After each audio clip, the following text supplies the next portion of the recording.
Hi, welcome. We're sitting in the parlor here at the Kips Bay Show House, Dallas. I am Bryan Yates, and our firm is Yates Desygn. So we started off with the idea of this room. We knew that we got accepted into the Kips Bay Show House, and we wanted to create a space that was really a place of connection and community.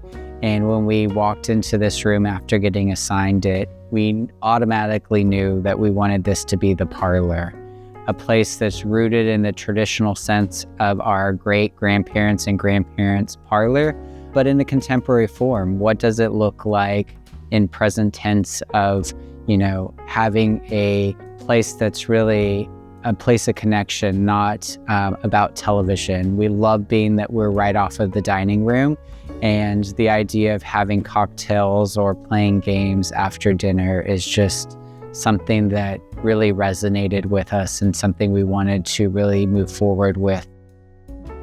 It's kind of funny. It started off with a dream. Back in January, I had a dream that I was sitting in a room that had a chartreuse ceiling and these beautiful white oak paneling with the ombre, or with the ceiling just kind of ombreing down into this white oak. When we got assigned this room, I automatically knew that we wanted to move forward with that idea. Being in New York a couple times this year, we saw that chartreuse is just really prevalent in the fashion, and we wanted to bring that into the mix here and create something fun and unexpected.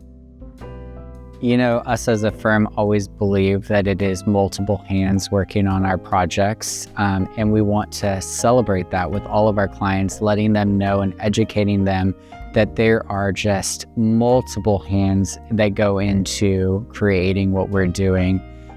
We're always looking to partner up with people that are the best in their craft, and that's exactly what we did here at the show house. We brought in everyone that we knew could help to just execute the idea that we had. And so we really wanted to celebrate, the mill worker that helped us with all of our paneling, the person that came in and did the ombre on the walls, the custom furniture pieces that we did in this space. So it really is showcasing that we came up with the idea, but we're also bringing in the right people to really bring the craftsmanship to life and to create a space that feels warm and inviting.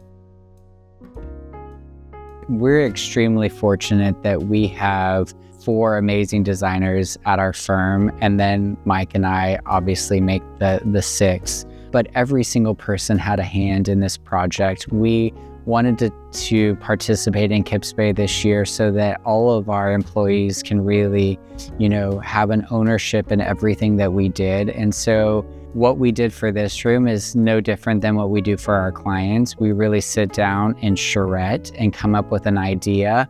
We play off of the strengths of each person in our office, me being the creative director, but also bringing in and having everyone bring something to the table that creates something that's unique. So we're fortunate to have been invited to do Kips Bay in 2021. We had the subterranean bar and lounge. And so when we were invited to do it currently, we knew how to approach this differently. We wanted to be a lot more organized. We knew the plan of attack. We knew that it is a tight deadline, that we have 10 weeks from start to finish. And so our attack for the design was different, bringing in all of the sponsors that helped to achieve our design came earlier on. And so we were able to just have a little bit of an understanding and expectation of delivery that we didn't have the first time. So it was kind of a less stress environment, I will say, the second time than it was the first. I think for us, it was basically an evolution of evolvement as a firm. We live in the land of no so much, but Kips Bay is the land of yes. And so we could really exercise our creative freedom here to really explore, custom pieces. We do custom millwork and custom furniture for our clients all the time. But this was just a way for us to develop something that was so individually us that we have been wanting to play with and to come up with prototypes. And so for us, that was kind of how we approached this one. The table behind me is something that is twofold. One, we felt like there's a need in the market for oversized cocktail tables. Also, being a little bit taller, we find that everything is kind of dropping just a little bit as far as that kind of European feel. And so we wanted to bring the table up just a little bit taller, easier to put a drink on. And then I've always been interested in stained glass. I've always been interested in the glass blocks that are on the sidewalk in New York where it just filters light into the basement. And so we wanted to kind of play off of that. How can we bring in stained glass in a contemporary way? And so we designed the piece behind us to really be a place of connection.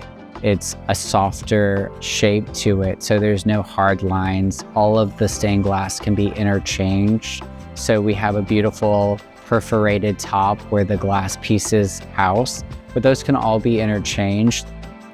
The vase behind us was designed in hand-blown glass from Carlin Ray Design here locally.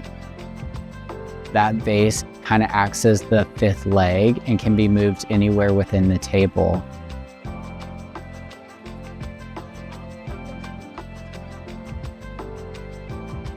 And then we have a tea height table that I'm really obsessed with.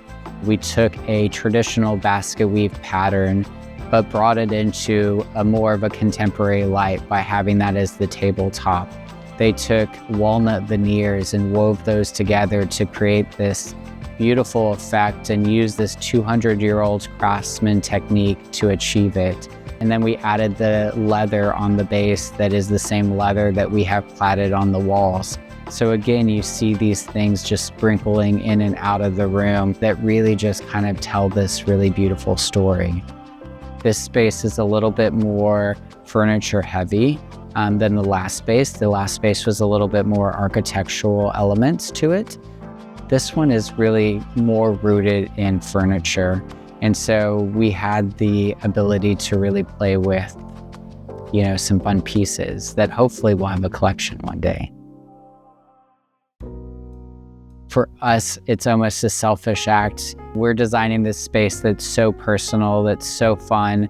It's 100% us. And designers, we're such extroverts. We like to be able to explain it, but we're also very sensitive. But it's such an ego boost to be able to have all of these people that know nothing about what you've done walk through the house, and to see each room as a different design, a different look, a different palette come in. And it's really rewarding to see the people that have such a huge reaction to the space as they walk in. It's really nice. I want to give a huge thanks to every single person that had a hand in our room. It does take a village, and we are so thankful for every single person that not only sponsored us, but maybe physically helped to put this space together. And without them, we could not have what we have achieved, and we're very, very thankful.